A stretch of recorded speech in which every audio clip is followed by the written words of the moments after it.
Hello students. आज हम बात करते हैं अपने नेक्स्ट टॉपिक की, जो कि है फॉर्मेशन ऑफ आयनिक बॉन्ड, जो कि हमारे लास्ट टॉपिक्स के साथ में इंटरकनेक्ट करता है। तो अगर बॉन्ड फॉर्मेशन की बात करें तो अपने लास्ट टॉपिक को ही कंटिन्यू करते हुए हम बात करते हैं यहां मेटल और नॉन मेटल की। तो हमने स्टडी किया metal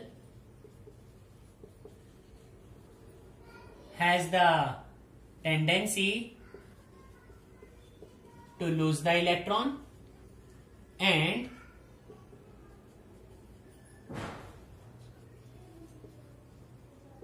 non-metal has the tendency to gain the electron। तो जो मेटल है, मेटल का टेंडेंसी है इलेक्ट्रॉन्स को लूज करने का, जबकि नॉन मेटल का टेंडेंसी है इलेक्ट्रॉन्स को गेन करने का। लेकिन हमें जो चीज का ध्यान रखना है वो एक बार इस डेफिनेशन से देखो कि क्या होना चाहिए।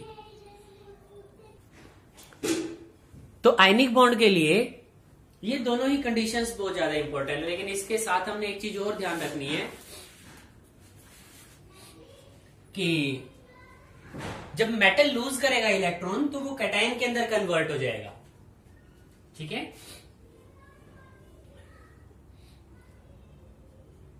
लेकिन ध्यान क्या रखना है, the number of electron lost by metal is equal to number of electron gained by non metal. इसका मतलब एक आयनिक बॉन्ड जब बनता है तो जो number of electron metal lose करेगा वो इक्वल होगा किसके, number of electron gained by the non metal. तो ये पॉइंट्स हमें ध्यान रखने हैं यहां पर। साथ ही साथ जब मेटल लूज कर रहा है इलेक्ट्रॉन तो हमने कहा कि वो कैटायन के अंदर कन्वर्ट हो गया, नॉन मेटल ने गेन किया तो वो अनायन के अंदर कन्वर्ट हो जाता है। तो जो अपोजिटली चार्ज आयंस हैं, ठीक है, the oppositely charge cations and anions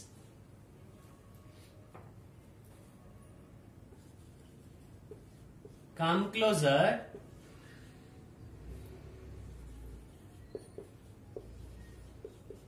due to electrostatic force of attraction। ठीक है, ये ध्यान रखना कि कैटायंस और अनायंस के बीच में जो फोर्स ऑफ अट्रैक्शन है that is known as electrostatic force of attraction and forms a bond।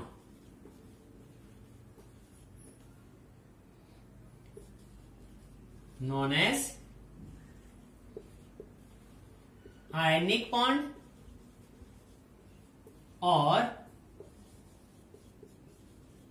electrovalent bond। जो अपोजिटली चार्ज आयंस हैं, ठीक है, जो कैटायंस या अनायंस हमारे पास वहां प्रेजेंट हैं, वो एक दूसरे के साथ कंबाइन करते हैं due to electrostatic force of attraction. याद रखना, हमेशा अपोजिटली चार्ज आयंस के बीच में जो फोर्स ऑफ अट्रैक्शन होता है उसे बोला जाता है इलेक्ट्रोस्टैटिक फोर्स ऑफ अट्रैक्शन। तो इलेक्ट्रोस्टैटिक फोर्स ऑफ अट्रैक्शन की वजह से कैटायन और अनायन एक दूसरे के साथ कंबाइन करेंगे और जो बॉन्ड बनेगा that bond is known as ionic bond, also known as electrovalent bond. तो अगर हमें आयनिक बॉन्ड को डिफाइन करना है तो उसके लिए हम क्या डेफिनेशन लिखें, उससे डेफिनेशन की हम बात कर लेंगे।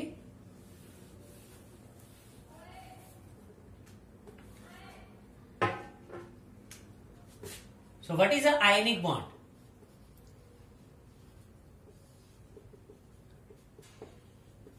The bond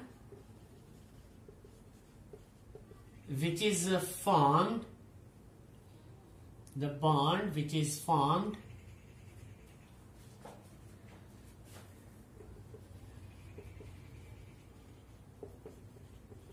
between two oppositely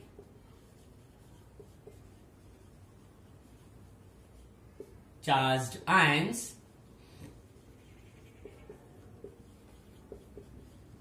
due to electrostatic force of attraction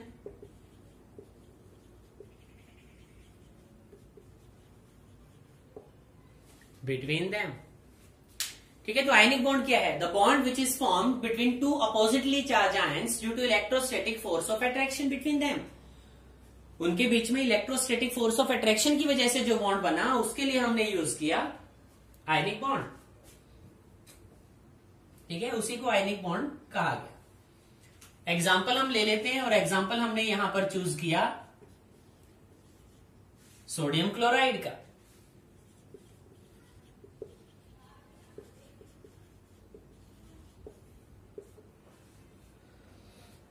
तो बड़े ध्यान से देखना, सोडियम है हमारे पास. सोडियम की अगर बात करें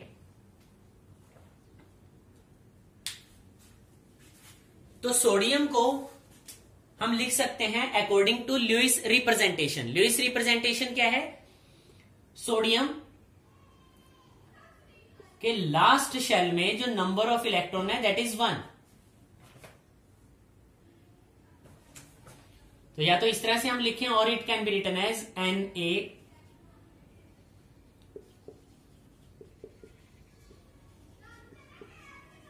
दिस इज लुईस रिप्रेजेंटेशन.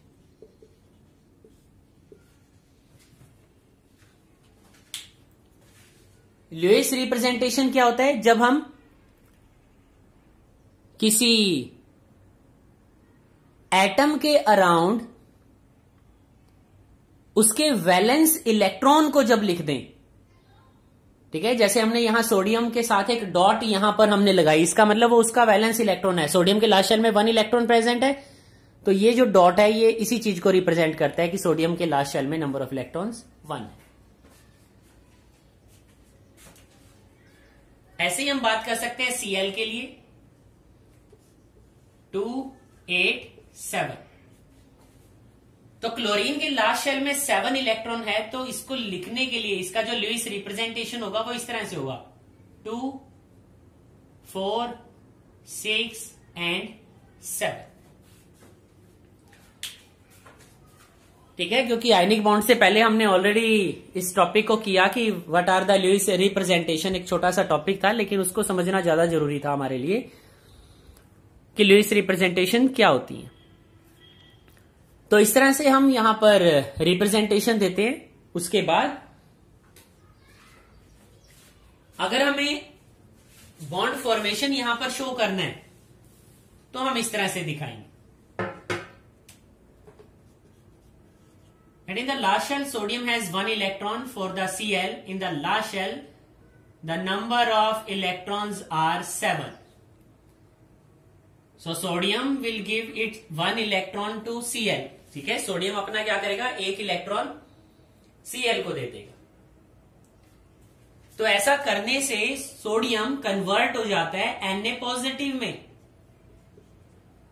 क्योंकि 1 इलेक्ट्रॉन लूज कर दिया उसने, तो sodium convert into Na positive. जबकि Cl विल कन्वर्ट इनटू, क्योंकि उसने 1 इलेक्ट्रॉन गेन कर लिया, तो चलो हम इस तरह से लिख देते हैं Cl नेगेटिव. जितने इलेक्ट्रॉन उसने गेन किए, सोडियम ने 1 इलेक्ट्रॉन लूज किया, Cl ने 1 इलेक्ट्रॉन गेन कर लिया. And between these two oppositely charge ions, देखो एक के ऊपर पॉजिटिव चार्ज है, एक के ऊपर नेगेटिव है, they will come closer. There is a force of attraction. यहां पर क्या है? Electrostatic force of attraction, and due to electrostatic force of attraction they combine for the formation of NaCl. तो सोडियम क्लोराइड का यहां formation होगा, और ये हमारे लिए क्या है? एक आयनिक कंपाउंड. NaCl क्या है? एक आयनिक कंपाउंड बन गया.